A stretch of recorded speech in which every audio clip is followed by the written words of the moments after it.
Salut l'équipe. Petite présentation d'un ancêtre dans le trial, la Fantic 300 en 1984. Une super machine qui était à l'époque le summum du trial dans ces années-là. Donc on est sur un modèle avec refroidissement à air évidemment, le 240 cm3 qui était en vente en France, qu'on peut trouver aujourd'hui en 250 cm3. C'était le modèle qui était vendu pour l'Italie. On est sur un démarrage à clic, position avant, une boîte 6 pour la transmission et puis une carburation Dell'Orto ou Mikuni en option. Celle-ci est équipée du Mikuni. Au niveau de la partie cycle, bi-amortisseur, donc typique de cette machine qui a été abandonnée par la suite, ce qui fait un point particulier pour sa cote aujourd'hui.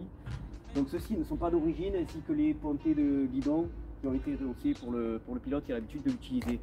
C'est une moto qui était relativement difficile à cette époque de par la largeur par rapport à l'emplacement des amortisseurs latéraux et puis au poids de la machine et sa morphologie en général.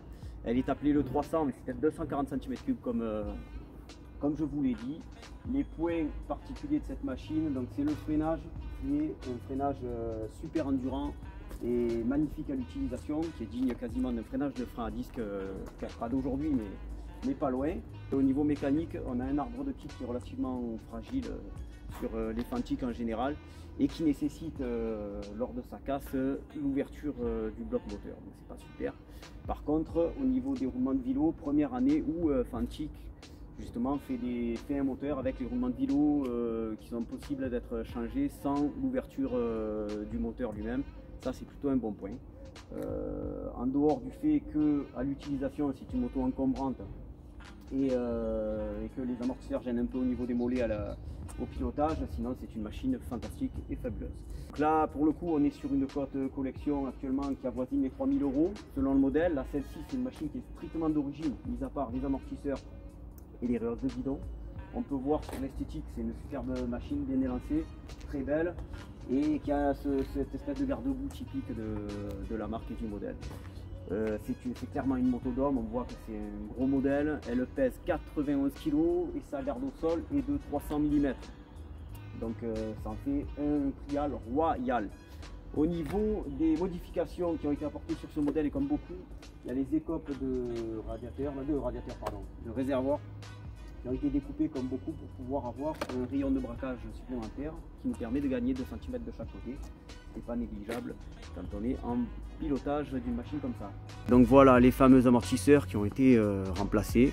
On voit ici les réglages qui permettent de rehausser ou de descendre la garde de la bécane.